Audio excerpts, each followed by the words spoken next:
Welcome to the Security by Default podcast, the podcast where firewalls are hot, passwords are long and strong, and cybercriminals are probably listening to. I'm your host, Joseph Carson, ethical hacker, security nerd, and the guy who reads the terms and conditions so you don't have to. Each episode will break down the weird, wild world of cybersecurity, minus the jargon, and plus a few laughs. Whether you're pro or just here to figure out what the hell Zero Trust really means, you're in the right place. Let's get secure and have a little fun on the way too.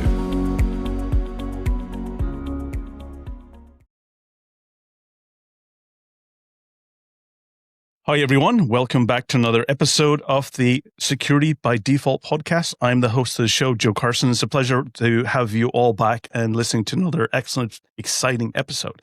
And this is one I've been waiting for a long time. And we've been chatting. I can't remember how long we've been chatting about this, but it's been a while. So I'm really excited to have an amazing person on who's helped me when I've actually been stuck. When you're stuck in the ruts and you're trying to figure and get some, see the light in some way out. I'm joined by the awesome Christian Herman, also AKA Iceman. And I'd love to know what is your origin story? How did you get into this industry? And I'd also love to know about the Iceman alias as well, how that came about as well. Thank you for having me, man.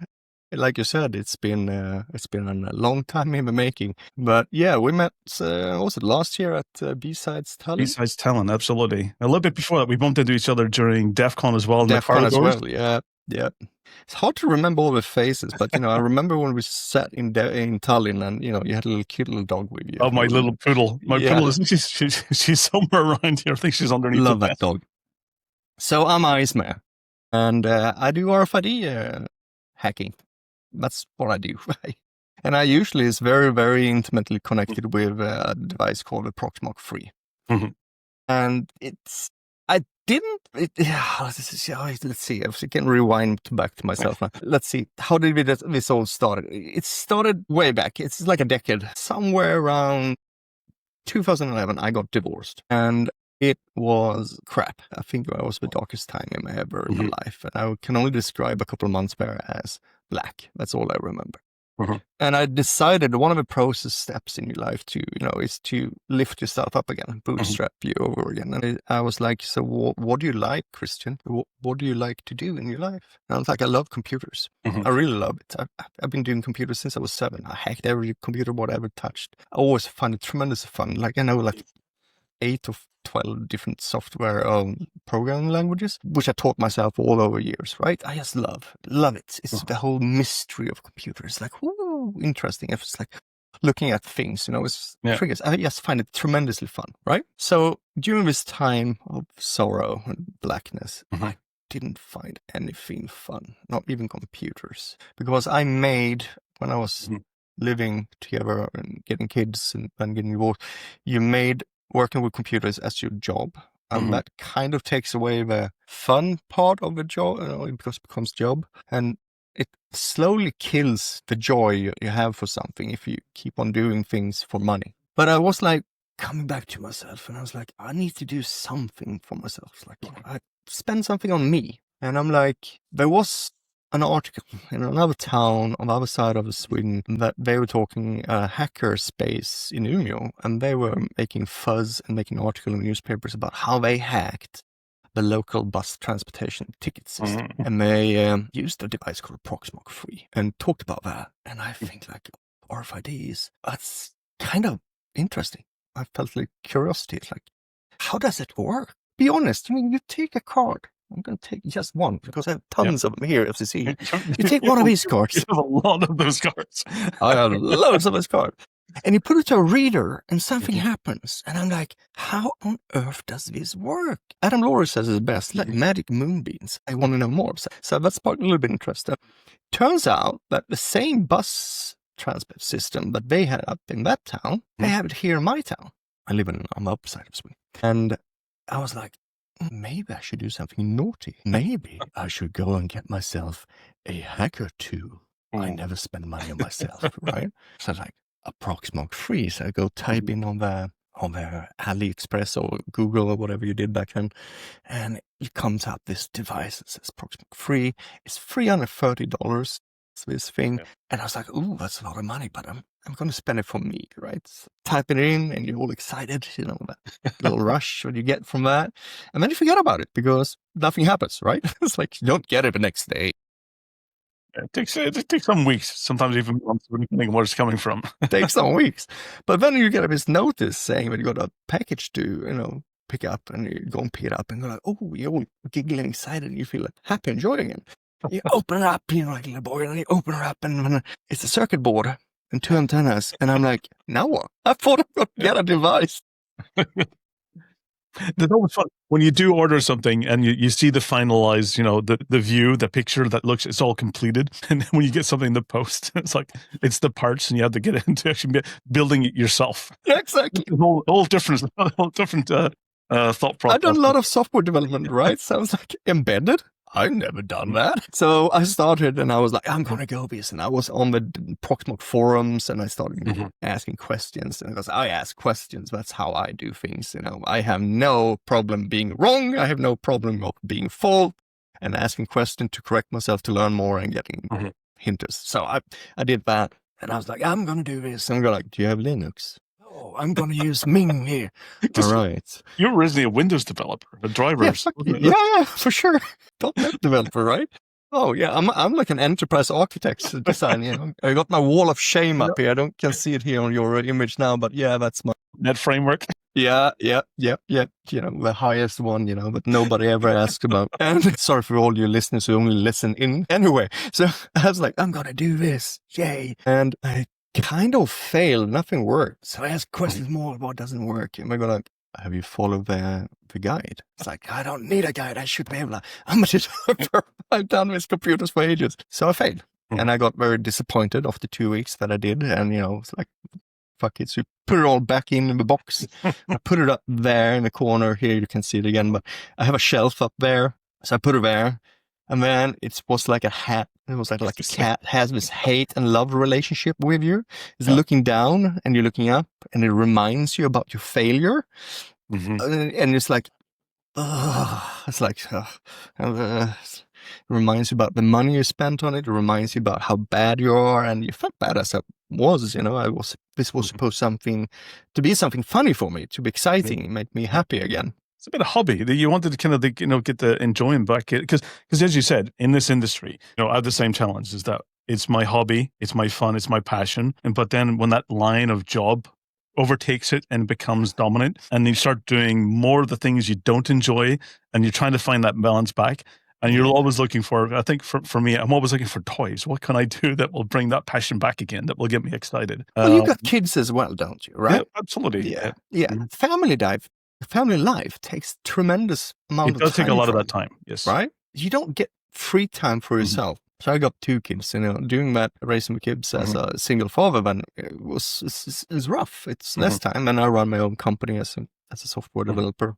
So that takes even more time, right? But you still want to have extra little joy things, right? Then you try to work out and all that stuff. So anyway, so I'm back to the story. I'm going to go back. So I was sitting there because I was not ready to learn. I didn't embrace my failure and say, be humble again, right? So this is step 1 when you want to learn something or something new.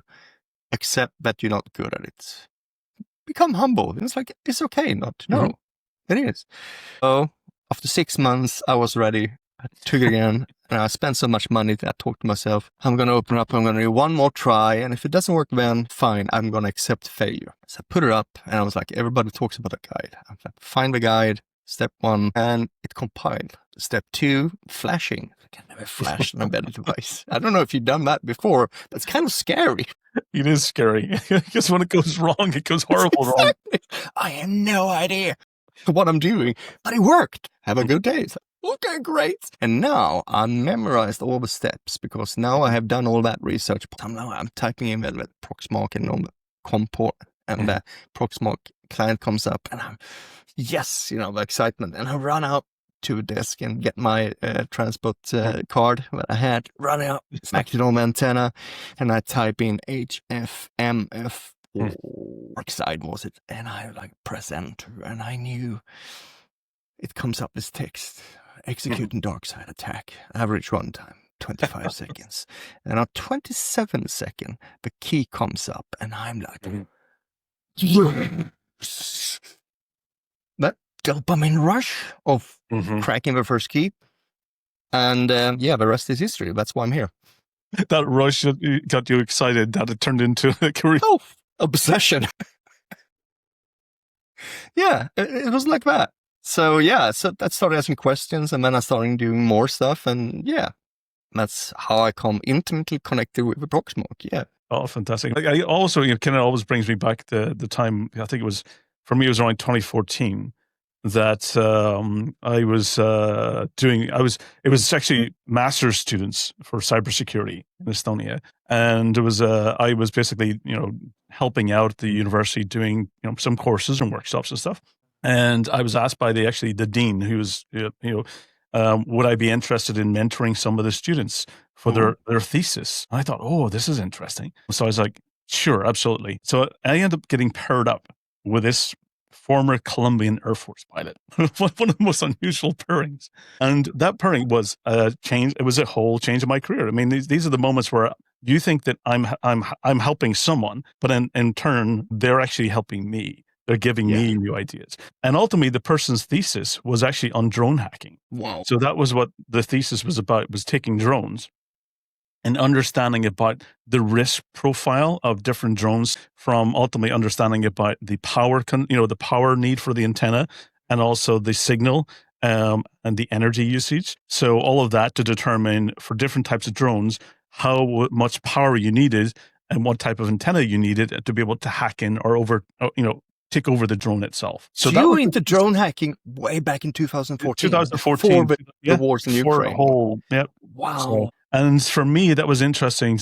He created this prototype. It always reminds me a bit of Cactus Man. What's his name? Remember he had the cactus at DEF CON? Dark Matter. Dark Matter. Yes, it always reminds me because it was a very similar setup, not as elaborate with his pineapples, but that's mad.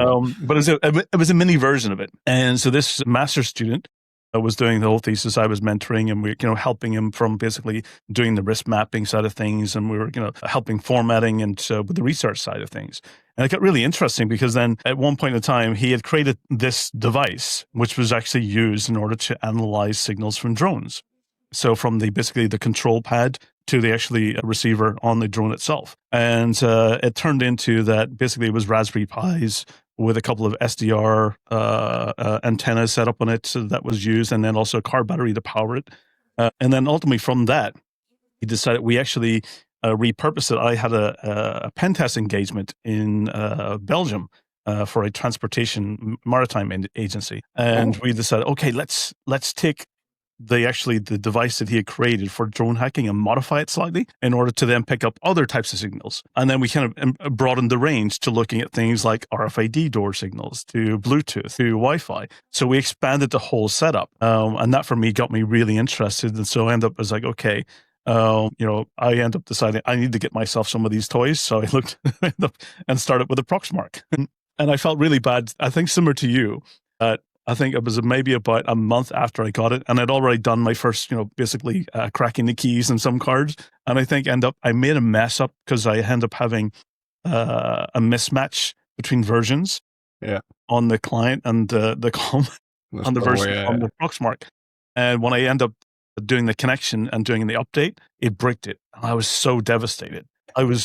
For me, and because at the time, it's a lot of money you're spending on those devices. They're not, even the SDR side of things and the RFID, because they're all very similar. They're all using radio in order to basically communicate. Some are on the low frequency side, some on high frequency, some on the ultra high frequency. So it really comes down to basically the radio strength and signal. And for me, when I bricked that Proxmark, I was so devastated. I was so upset with myself. And that's why, to your point is I felt failure. I was like, can I do this? And I remember that I was trying to, look at all the forums and look for help. And I reached out to you, and you give me some tips about what I made the mistake into, where I made the mismatched versions, and I didn't have the right privileges set on it.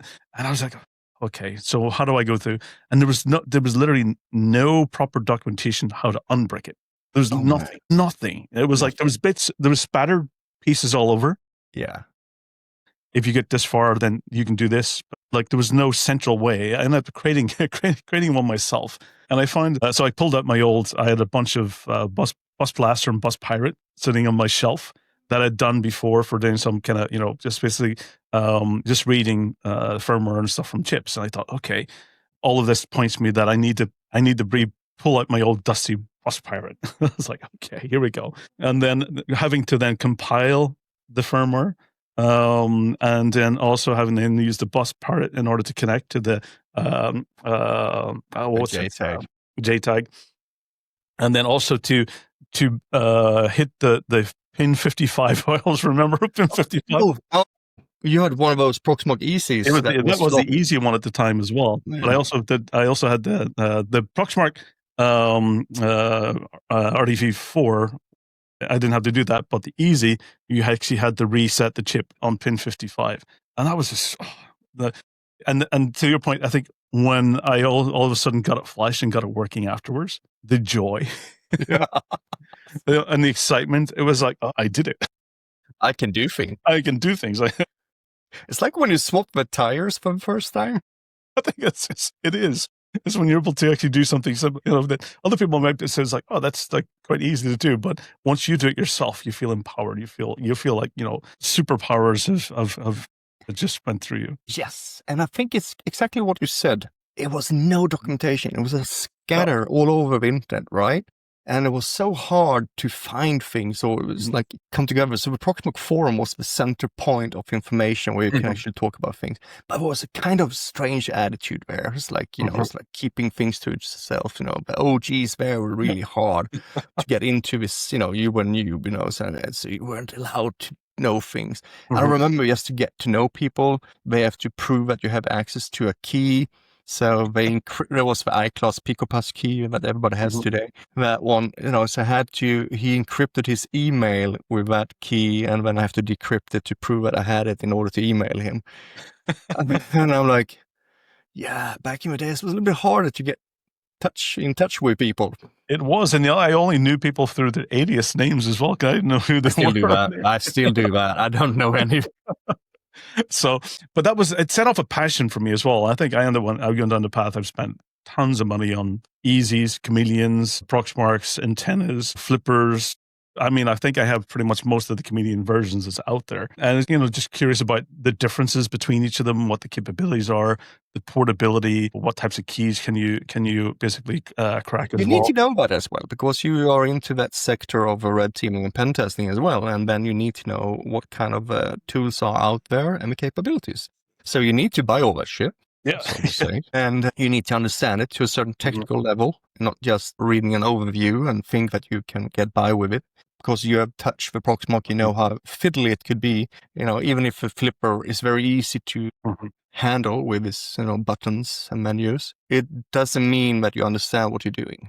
Correct. And if you're going to be a good pen tester, this is a second lesson, is learn the tools of a trade. Just learn them hard. Let's learn it. It's not easy. It's not going to be light. It's not going to be fun all the time. But you have to do the very hard. What do you call that in English? It's do the proper, basically, homework and research. Is it really kind of? I always say that I think that's one of the fundamentals. I think that's probably where the likes of yourself and me, we come from very different backgrounds in education. Was that the things didn't exist? You actually had to understand and build it yourself. You had to find out the undercurrent. There was no easy front end tool that simply just did it all for you. We actually, to your point, is we had to open the bonnet of the car and twiddle things around to understand about when things weren't working, or when there was a new noise of the day. What the hell? What's that noise that's coming from the engine? And that's really where you start learning, because you're breaking at the same time. Yeah, that's how you learn. You learn by failing, and you learn again. But it's also this: you didn't have access to documents. Data sheets, you didn't have a methodology like now, but you have thousands of videos out there, how to do things, how to run things. And the biggest joke that was out there was like, yeah, the Proxmark can do everything, but you have to implement it yourself.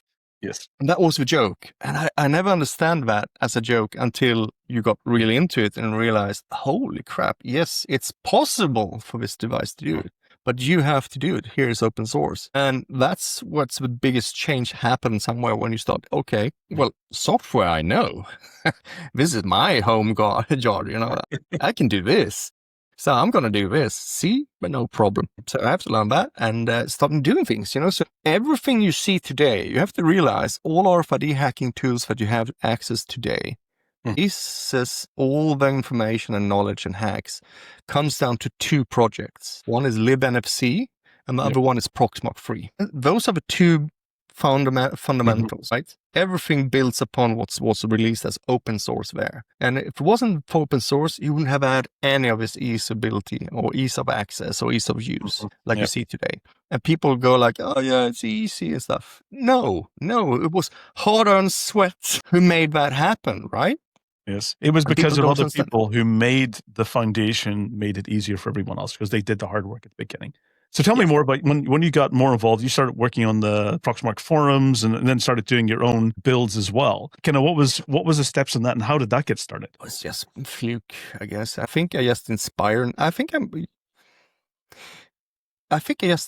people naturally by being me. And what you see is what you get. I don't have very much of a facade, right? It's just me. So I have no problem asking questions and being wrong and doing things and still putting in effort. Like I said, the OGs back in the days were really rough. And the ones who were maintaining the original Proxmark forum, the open source project, they were really like protective and didn't like my changes. Why do you want to make it so easy for people? They wanted you to do the signal, looking at the data plot window, and then manually pick out the bits, and then decode it in Manchester, and then know how to decompile the VGAND into numbers, right? Facility code card numbers. And I'm like, I know how to do it because I did the hard work, but it sucks. And if I'm going to research a card, I don't want to sit and do this manual labor. But this is not a computer for me. This is what I have a computers for. So I started doing these things, right? You want to automate. You want to do things quicker. To do proper research, you need to have the tools working for you, right? So you build your tool sets, your bag of tools. You have that. You have to develop it. So that's what it was. I tried to be better myself and realize, okay, let's add on. And then people done blog posts everywhere, like you said, that was scattered out. So I started like, all right, I'm going to pull in all this stuff everywhere and unify it because I think it's great. Why can't we have it in one package instead of having 15 different projects? If you want to do that, you have to go to this one there. And this one is not on GitHub. This is on the other Google code. And this is on, some web page. This is a blog post for pen testers partners. And this was all over the box, right? And I'm like, let's make it all together. So I started doing that. And the biggest liberation was when I realized if I fork it, I can put all of my stuff in there and I don't have to be questioned about it, why I have it. I can make it and form it in the way that makes it better, right? In the way that I want to work with it. So what you see is a manifestation of how I like to work with the tool, how I expect it to work with. And that was the beginning of what is called the Iceman fork and what I'm known for and all that, because that was people started using that one more and more because it worked and it was easier to work and had this fun stuff and was just in one place instead of an official one. So for many years it was like going back and forth. And then around 2017 when we released the RFID 4, I was approached by some of the community people and Dennis and Proxguide and Kevin Baker, ZeroXSF, and we made this hardware project called RFID 4. And from there on, it's, I just started adding more and more stuff. But it grew slowly. So I posted many things. All of a sudden, ZeroXSF, who was the administrator of the forum, he made me a moderator, but he didn't tell me. I didn't know until someone mailed to me and said, yeah, well, since you're a moderator, can you fix this issue? I'm like, what? I don't know. What are you talking about, moderator? And I had to go in and it's like, oh, I'm a moderator. Oh, thanks. How did that happen? Nobody tell me. Yeah, it just happened in secret. It's just like let's look through and see who's doing a lot of the work and who's saving us lots of time. Yeah, who has the right attitude, right? Learning in open source, and it's a mindset, I guess, and willing to share and all that stuff. Yeah, so it's ended up that way, and then I ended up being an administrator at the forum, and I got into becoming a maintainer actually for the official repo, of course, and that as well. But I was doing my things and having fun, and I always backported everything that came on the official one. I backported it down into mine. And then for a while, it was so spread. The code base was so diverse diverged so much from official one. So it was not worth the effort to try to backport it onto official again. And I was like, I'm not going to do it. So I just kept on doing this, and that is the fork that is of making what people use still today, right? So Yeah, it's the if same. you use a Proxmark, that's what you use. It's the same for me. Is all my builds are using the Iceman build because Yeah. it becomes I know where everything is. It becomes so Yes. stable as well because when you know once you have stability, that makes a big difference. And I haven't bricked cross my fingers in quite a few years now. You don't brick it anymore, right? You don't brick it. You have help text. It acts like you want to do. It reports back. It gives you hints. It uses colors. It reconnects. Everything of those items, I was told that this is impossible to do. And then I've proven wrong always by implementing it slowly and slowly and slowly. And I'm like, what are you talking about? It was never impossible. It's like, I'm not going to do this. And that's the whole thing. That's number 3 I wanted for people to listen into. Don't listen too much on your heroes, you know, or just because it says something in a data sheet doesn't mean that it's true.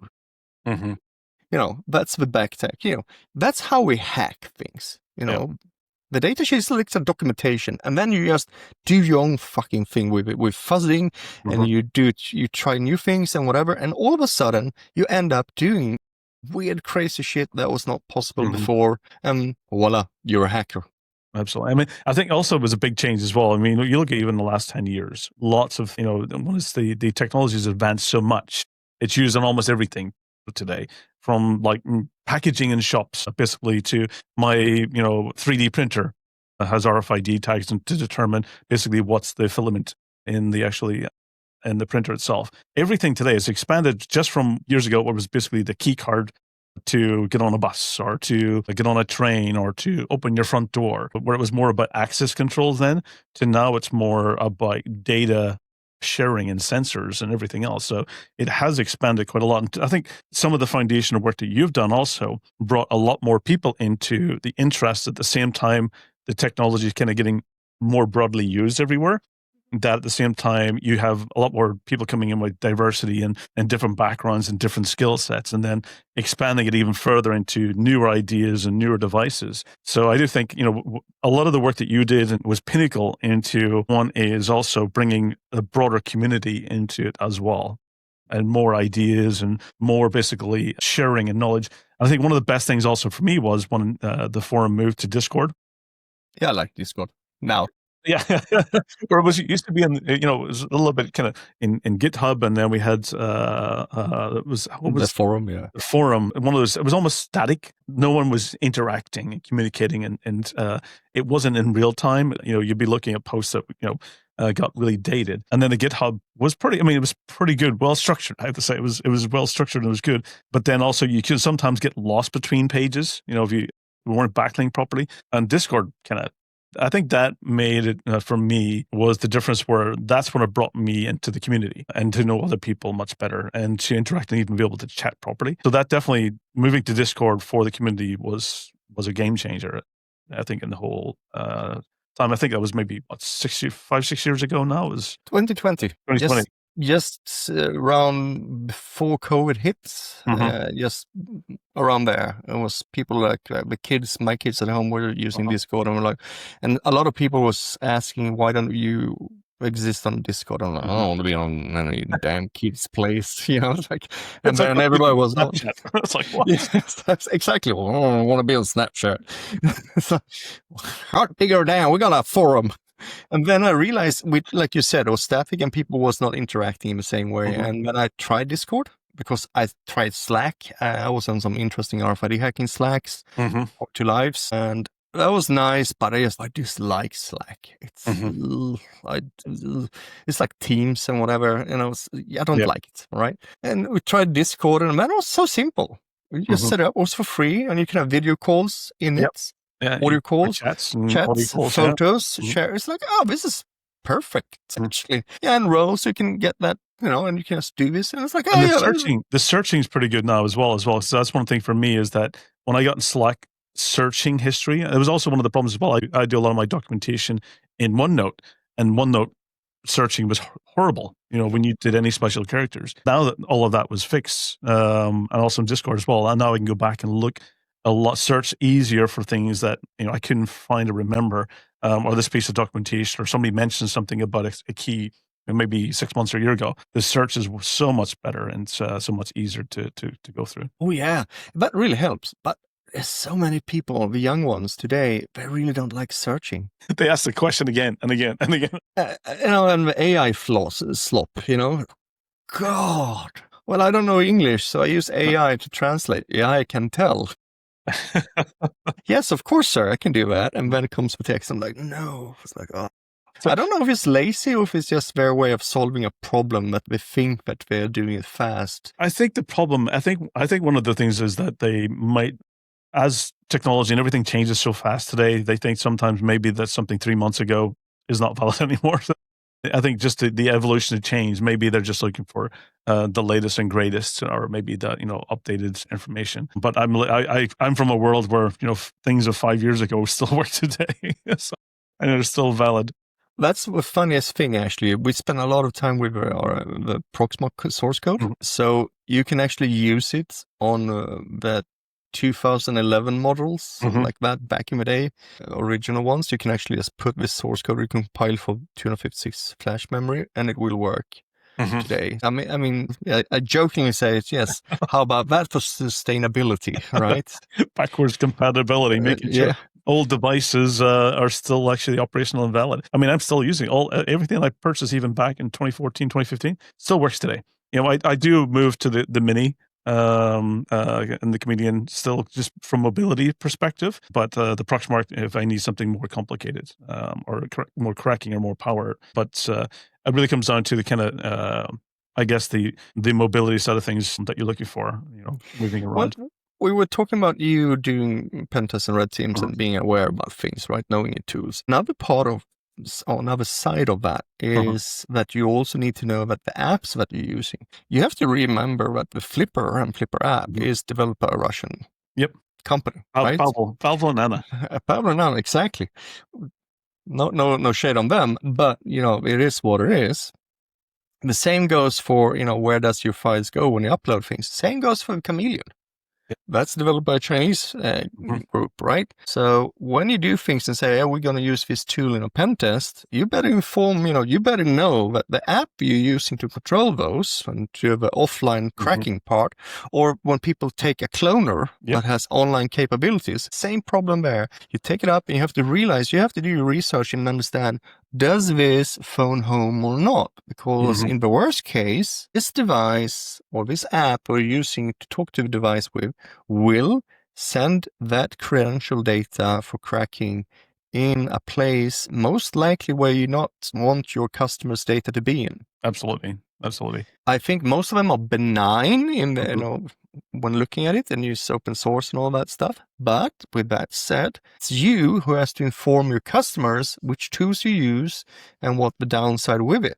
So something I want to stress for people who's professional in this game. Absolutely. I think you bring up a really important point, is that when using any tools, that you really understand about basically the supply chain of those tools and ultimately, how they're created. A lot of times for me, even like the Flipper, I actually have to have a completely separate laptop and a separate network just to basically use it, because I will not let it on basically my open network and my other devices. I actually have whole separate segregation in order to be able to use it and understand it and kind of seeing how it works. Well, if you have customers like Interpol, yes. So, and the Intel also as well, in addition to that, when I'm traveling, because I do travel a lot, and I've had situations where I get a flight cancellation and now basically I get rerouted and I'm now flying to a country where, maybe they may not have laws, or they have laws that actually make it illegal as well. So it gets into also, as a pen tester, and you're using tools for different, let's say, activities and campaigns, you also have to know the legal side of things as well, especially so for me, sometimes I actually had to put them in a package and post them home. Or if it was software based, I had to go and completely either upload it to a cloud environment or to my own personal environment and wipe it from my machines, so that I'm not traveling through airports or through, potentially if I went through an airport that's one thing. But then if you're forced to leave that airport through immigration, then that becomes, I've had situations where I got rerouted through Canada, and I had to then question, okay, now I have to decide what I'm going to do with all this stuff that's in my bag, because, Canada might see it as, offensive, illegal tools. Yeah. So I have two stories to share with you there. One of them is some years ago, 3 years ago, when this debacle about Flipper being a hacking tool. It's not. We try to whitewash it, I know. But it's a Swiss Army knife of multiple tools bolts into one. It's just this. They took 6 open source projects for hacking, and they made a very nice form factor for it. And that's what it is. It's a hacking tool. And they only, you can whitewash as much as you want. That's what people want to use it for. So the government came up with it again. So the customs and TSA, there's a note sending out to Five Eyes, and it says, if you get in for question or requesting to open and see your phone, if they see the Flipper app installed on your phone, you will be sent to secondary or the next step where you have to, where we're going to look into if you have that device onto you, and we might take it, of course we have to question, why do you have this device? You're not allowed to fly with it either in that case, if it marks you for that. And then you will be forever marked in the database saying that, So that's the first story. What people don't understand about, I don't know, I had it in my hand luggage. I used to travel like that until I got a copy of that message, and then I understood. People give me heads up about things. I was like, okay, thank you. The next head up I got is, I didn't do conferences before, right? So I sat home at my office here, and I just had a Proxmark, and people was wondering, how can you make so much? Like, well, I have a Proxmark. Yeah, but what other gear do you have? I have a Proxmark. That's what I have. And I was like, okay, so do you active on hacker conferences? Like, no.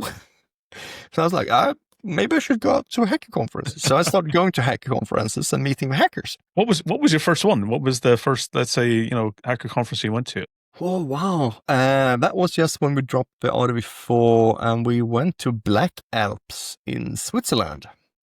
Okay. That was the first one. That was scary as, that was nerve-wracking. It's a pretty good community in Swiss. That's actually... I get to meet some really good people, and turned out some of the people from the forum was there. So we were sitting at my hotel room, and he was showing me how he could, listen to he made a makeshift EM probe for his oscilloscope so he can sniff traffic. I was like, thought that was just super great. That was the beginning of conference experiences. You've been to conferences much more than I ever have, you. So eventually, I ended up going to DEF CON, right? All roads lead to DEF CON sooner or later. At some point, we all end up in hacker summer camp Yes. with 40,000 other people that we, many of them are like us and many of them are not. But the diversity is good. it's out of the 30,000, I would say maybe 400 is like us. But Vegas is Vegas. It's a fucking nightmare in that sense. It's just grown up kindergarten. I don't know what you think about Vegas, but it's crazy. So I got called out by the Ricks from the RF Village. So it was asking me if I wanted to do a talk, and I was like, what, are you paying for my flights? Nope, we don't have that. Okay, fuck it. But they turned out we got the RV4 and we got some money for that, so we were able to fly into DEF CON and be there because we have to be in DEF CON. And that was my first real exposure to people who been using the Proxmark and things like that before, and people were like, oh yeah, you Iceman, wow, I want to shake your hand, I want to buy your beer. I was like, who are you guys? What are you talking about? And it's like, this is very odd. It's like, I just do some Proxmark stuff. What are you talking about? And people's like, yeah, they know about me and do things. I'm like, I have no idea. Anyway, fast forward about DEF CON stories. I've been to DEF CON several times and been doing talks. I end up a couple of years ago, I get a note saying, how about the, how in Vegas that you get this paper sent out to hotels saying, I remember that paper. That paper. It comes out every year. Yep. Both chains does it, the big ones, the 2 big ones. And they send it out to all the hotels. There's a paper saying, watch out for this kind of devices on the rooms, room cleaning. Where you have to look in your room every 3rd day. And if you see hacker stickers, make sure that you inform us about its security on the premises. So people are telling me like, yeah, you know that the Proxmark is considered a burglar tool. Yes. I'm like, so what? So I've been having tons of Proxmark before for years. It is so funny because I mean, I think I actually have one of the printed sheets here somewhere in my office of all the devices that was going around. Yeah, last year was like this, so this year as well. Yeah. Yeah, So you see the what I flip try to around do is I try not to stay in the recommended hotels. I try to stay a little bit, not near Black Hat, not near DEF CON, but somewhere that is like, a little bit off the strip. So it's like, the hotels that tend to like, if you're not going to be near DEF CON, then all the hotels in that area are checking everything. So I try to get something that's a little bit off. And then I also stopped bringing a lot of stuff with me as well. Even my soldering kit, I was like, okay, I'm not. Because at the moment, because they can actually, you can get fines if you've been found soldering in the hotel room. man. Because it's just smoking. Oh, yeah, you can get the smoking. Yeah. So they'll throw you a cleaning charge on that. But absolutely, I remember all those, the device was on that list. It's just like, I always have laugh because even my kids have lockpicks and everything. It's actually, when I went to DEF CON this year, my son was like, I don't like my existing lockpick set because it's like really like flimsy and it's all bent and stuff. I want a professional one. So what I had to do was I had to bring both them back professional lockpick sets. It's almost like a fidget for them, like something that they just play with. And actually, it's really nice.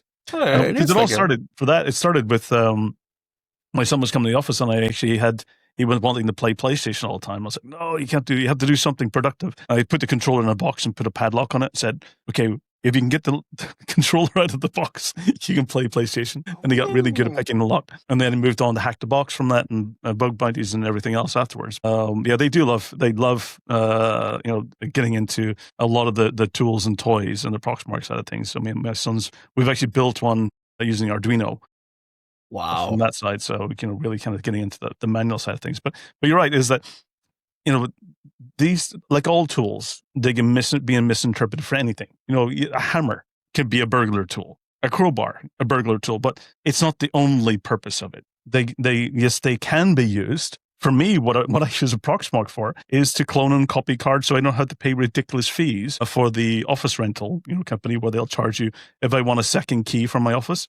It's 50 euros. I've got all the stuff here to create my own card or to create backups or to really be curious about how things work as well. So maybe you can make them better. So it's not the only purpose. I think that's where they get misinterpreted, especially from people who don't understand them. Well, it comes both ways, right? It could be like a knife could be used for good and bad. So if you take like implants, like biohackers, they use these RFID implants very much, and they really want to hack the cards and tags and then clone it onto illegal cards to have it with them because that's how they want to roll. And I have an implant as well. That's circumvent the whole idea of a card being secure if you can clone it. So it goes hand in hand, right? But back to that hotel story, it was kind of funny because I was invited for a bug bounty event and I was there, and I was informed that Proxmark was a burglar tool, and I was like, hey, I have a bunch of them, that's what I'm known for. So I was like, yeah. And I ended up speaking to one of the managers at the hotel, and it's like, so, is that going to be an issue? And my dude goes like, we know who you are. It's not a problem. It's like, okay. It's one of those things to say, yeah, we've already done the research. We've seen you. We're watching you. So you're one of the good guys. Yes. Stay that way. It's like, okay. I think that's the difference, though, is that going to any tool is that it's the intention and motive that we all have. Yes. And I think that's the difference, between calling it a burglar tool is because, the person who's using it for that purpose, some people might be using it for that purpose, but their motives and their intentions are very different from those who are understanding technology, making it better, making it more secure, making it more difficult, and at the same time also educating the people on how to use it properly, how to implement and configure it properly. Because I find a lot of times is that organizations and businesses and people use technology, they just don't configure correctly, and that's what creates the risks. They use the same ID across hundreds of keys, or they just didn't configure it basically in order to make sure that it has basically a unique key in the background or something, that's more using a version of the card, which is more difficult to crack or more challenging. So misconfigurations, and so I think educating and making that aware makes a big difference. Yeah, I think you raise a very fair set of questions and use cases for things, and all of them are valid. There's several of them, right? And I am for one of those people who's like, it's open source, make it work, make a copy of it so you don't get vendor locked in. But also, who are you if you're in a position to buy a system from a vendor? How do you analyze it? How do you verify their claims, right? You need to know the know-how, the tool setting for that, because, modern days. And then you need to do the right decision-making based on it, to see what is the actual risk involved here. Because in the end of the day, all the management and all this buying and selling is about risk management. Yep. You know that, I know that. It's nothing else. It doesn't matter how well you write your pen test report. The people in the management going to go like, interesting that you can burglarize that one. Nice, great. So what's the actual risk? Yes. And I'm pretty sure that you're quite good at evaluating risk. That's actually that's our jobs today, is risk evaluators. Different skill sets, but just we evaluate risk. Yeah, but you need to know a whole heap of things technology-wise and tool-wise in order to be able to analyze that risk by just the word of mouth or knowing people who to ask. And then the next step is actually trying to do it yourself, right? But I am on that far end where I develop the tools that you guys work with. So that's the difference, right? So if people wonder what I do, I hack things because I'm making the tools, I'm making things better. And that enables people to do trainings for people. It enables people to tell other companies if it's good or bad, all of that. So my reputation in this field of hacking is based on that side because that's what I do. I mean, I guess people like that. Absolutely. You're helping us create the tools that evaluates the risk that we use in order to determine, is this actually what the vendor or organization said they were doing? Yes. And then be able to hold them accountable when it's not true. So and it's important. So a question, what things, what are you doing today? What are you working on today? You've been doing a few different types of conferences this year. So what's the fun stuff that you're working on at the moment? I was not supposed to do very much conferences this year. I was supposed to do relaxing and stuff. It's been a nightmarish, extensive, excruciating, hardworking this year. Many parts. I've been doing a lot of research for the Black Hat Asia talk we did, and then starting up the company that I'm starting up. Because you started a new company just recently. Oh, it's a year old, but the web page is out now. Aurora Sec is out there. Yes, it's like now we exist. We have a web page. So yeah, that's it. I did, and then I have a private nature. My son needs to do an operation for some surgery, and I said I'm going to take off time to make sure that I can be there when he recuperates from it. And that got postponed, and it seems like I have a tendency to not be able to say no properly. So I went to I went to Troopers. I'm going to go to Balcon now in 2 weeks, and then I'm going to... We talked about Balcon last time. Yeah, it's a great conference in Serbia. And then I'm going to do some live hacking events and which I can't talk about. And then I'm going to be in SaintCon. SaintCon, you went a couple of years ago to SaintCon. I've been the last 2 years at SaintCon. I would love to go to SaintCon. It's a hardware place. So it's really nice. It's really odd. It's a small 2,200 people, family, a lot of kids and all that. And everybody solders and hacks hardware. I'm like, Salt Lake City. Are you kidding me? It's like, we're so friendly, everybody there. And there's magnificent nature there as well. It's like, there's some Salt Lake City.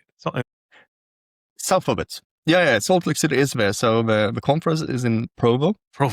You wouldn't. So my former employer, their headquarters is in Provo. Yeah, it's a big black box, right? There is a big black box. It's a big black box in Provo, yes. It's with a big building with lots of power getting used. A lot of power getting used there. So, but yeah, I spent a year of my life in Provo. I know the place so well. Yeah. Because my former employer was Altiris, and Altiris was started out of a lot of people who came from Novell. And Novell, of course, started in Provo and American Fork and all those places. So my bosses were based there, and I would travel. I looked at my Marriott hotel nights. It was 360 plus days in Provo at the Marriott Hotel in Provo. So I still have my membership card for the comedy club there. So there's a comedy club in Provo, and also the Java Beans, which came and went a few times because they're not very welcoming to coffee and caffeine. Not caffeine and not beers. Yeah, it's a fantastic place. Yeah, it's an amazing place. Yeah, I like it. So yeah, so I'm doing that. I was also I applied for Code Blue in Japan. Okay. And then I promised to do a talk for Hack the Hills in Melbourne, Australia, but I most likely have to cancel those two occasions because the surgery has been. The surgery is going to be around that time. Yeah. Okay, so I'm not going to be able to do that. So yeah, and then I hope to relax a little bit. And have a little bit, of time for yourself, because that's what we need. In this industry, we tend to always be on the forefront. It never sleeps. It never ends. It's constant. If you were to sit and look at the forums, you were to sit and look at all the research has to be done, we'd be working 24/7 and nonstop. So it's always important to find the time to focus on the hobby yourself, the things that you want. I always say that sometimes it's important to have hobbies outside of what we do, a little bit kind of, that's completely left to the field.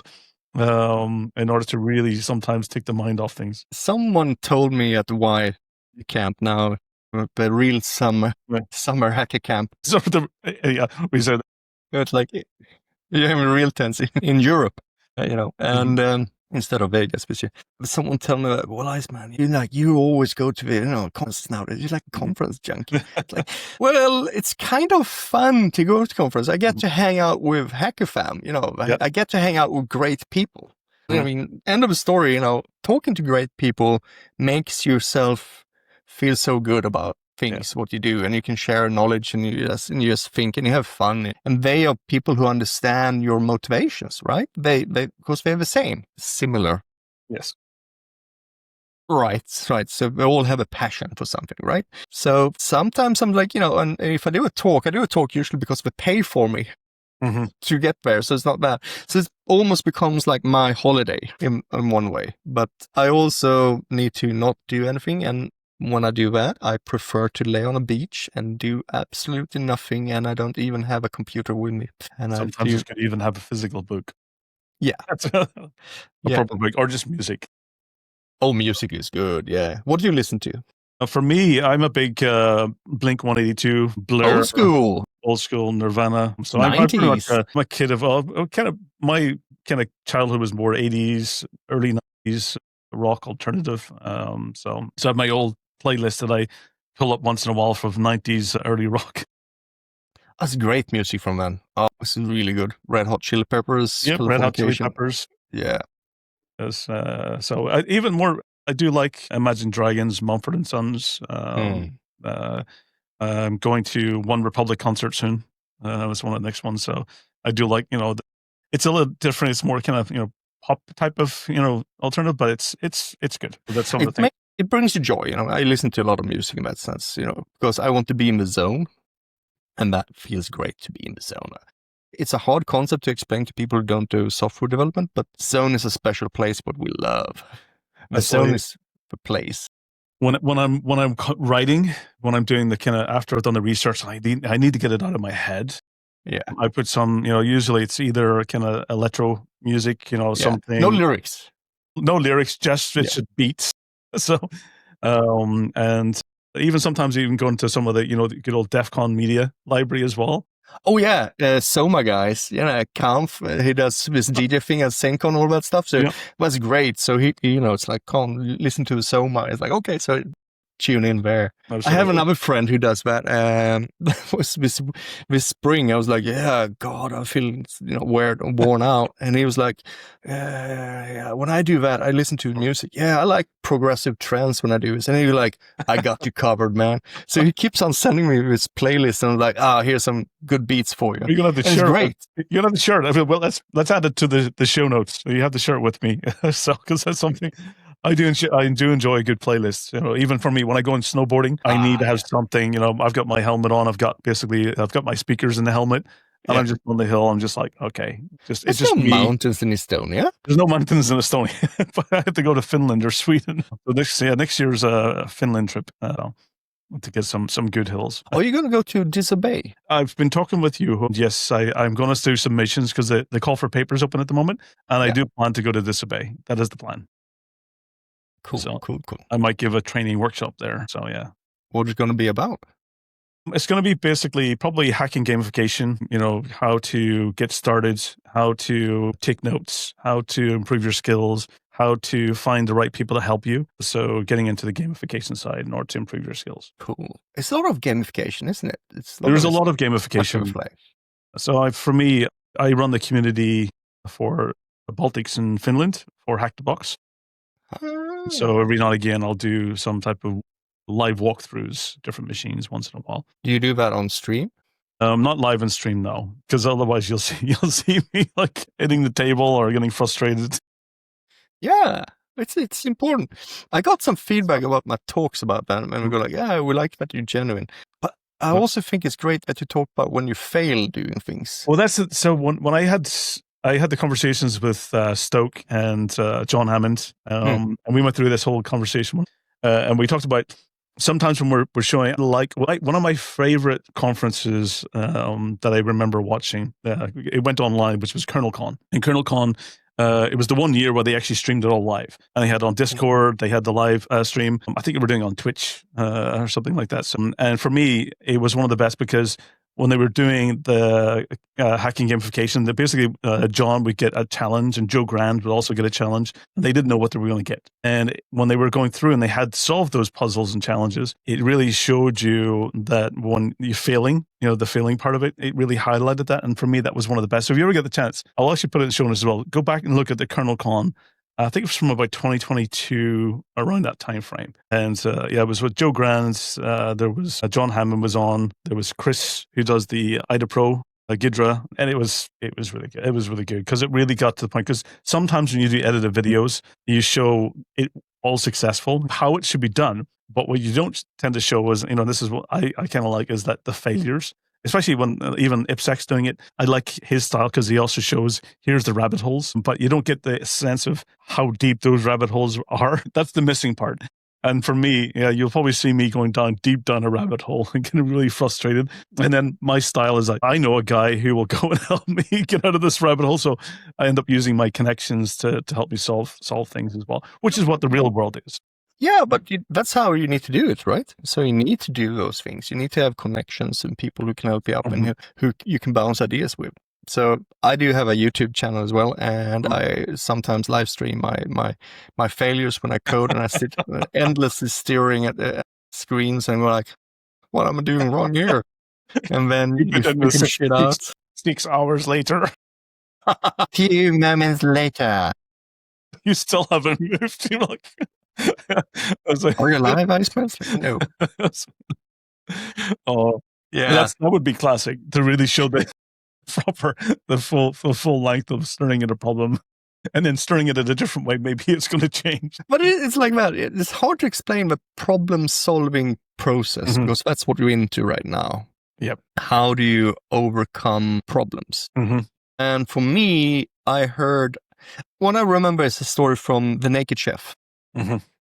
Jamie Oliver, and what he was doing, he was a biggie on things for 10 years ago, and he was doing things, and he was so frustrated. He was doing something for the community, for the schools, and making. I remember. Yeah, and he was super frustrated because he can't get on with it, and he's like, I can't think. I'll bake a bread, right? So he stopped doing that, and he stopped baking and kissing that bread, the dough thing, and I really took to heart with that because when I get stuck, I start coding something. Just whatever. I take up some old RFID cards and hack some old stuff. So I get into the flow, try to do some improvements or whatever. And then I'm in there. And then I'm not here. I'm in there, in that. You're in the kind of the frame, but you're looking at a different problem. Sometimes looking at a different problem can give you a bit of, let's say, maybe if I tried this. Yes. And that would be the number 4 takeaway from this.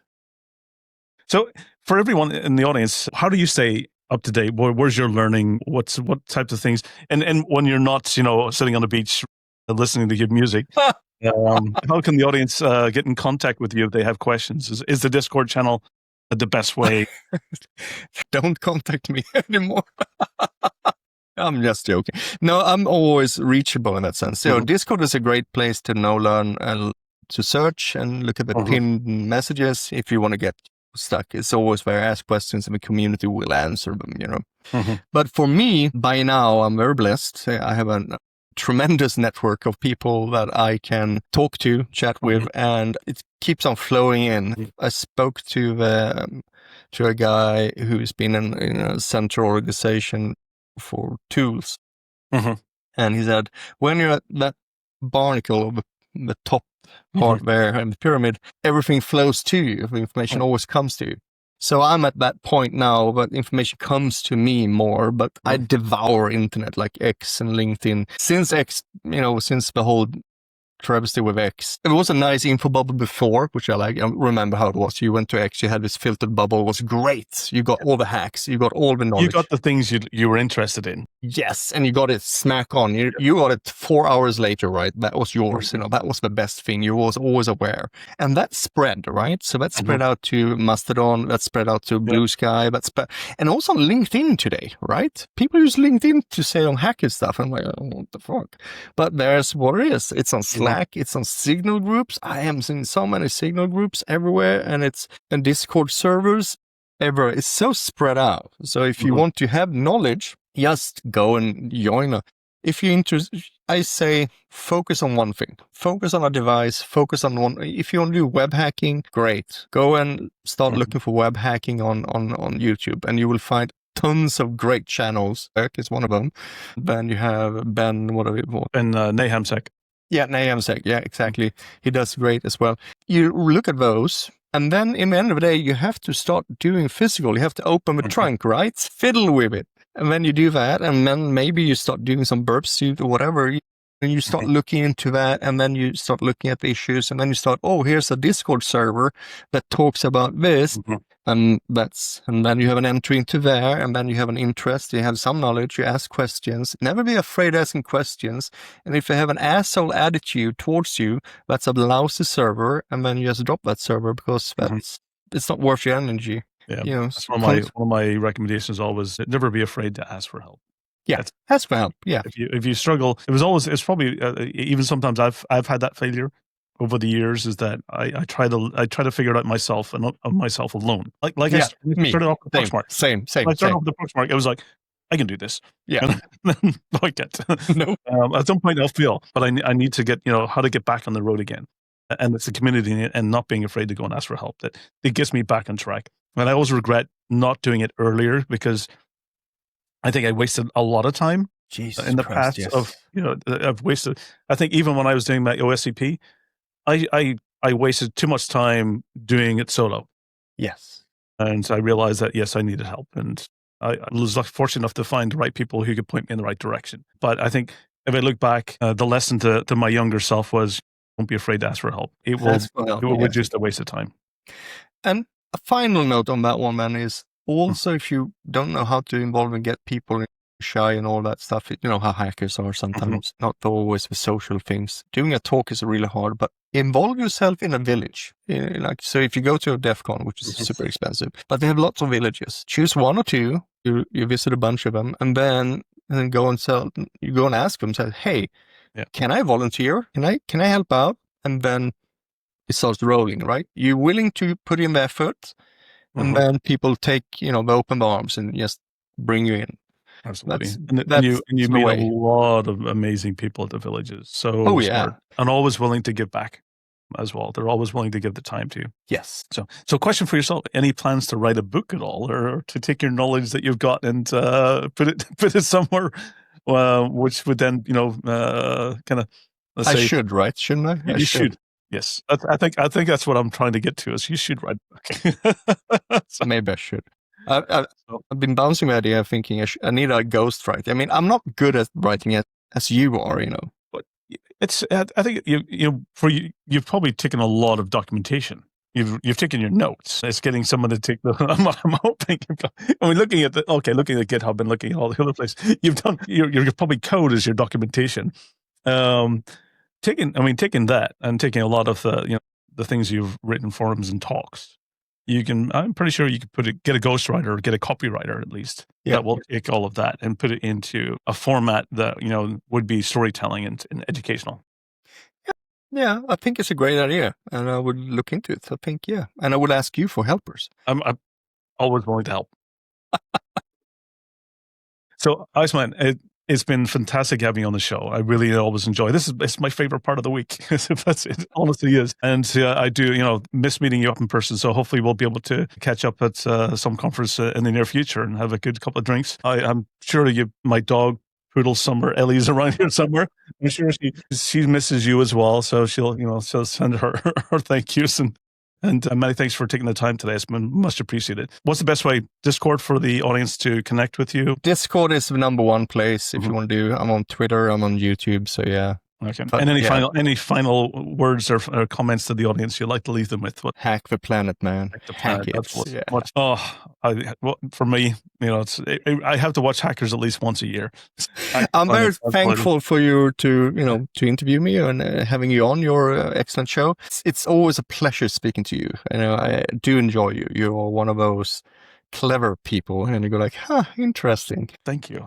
It's people like that I surround myself like you that makes me who I am. So that's the person I am. That's my community and sphere that really inspires me. I think that's a good thing to say to finish off with. Surround yourself with people that makes you feel better.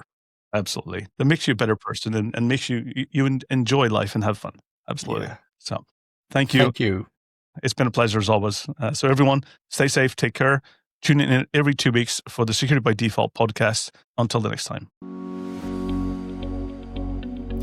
Well, that's a wrap on this episode of the Security by Default podcast, where the only thing we leave unpatched is our sense of humor. I've been your host, Joseph Carson, reminding you to update your software and rotate your passwords. Subscribe, share, and review the podcast. And please stay safe, stay weird, and we'll catch you next time.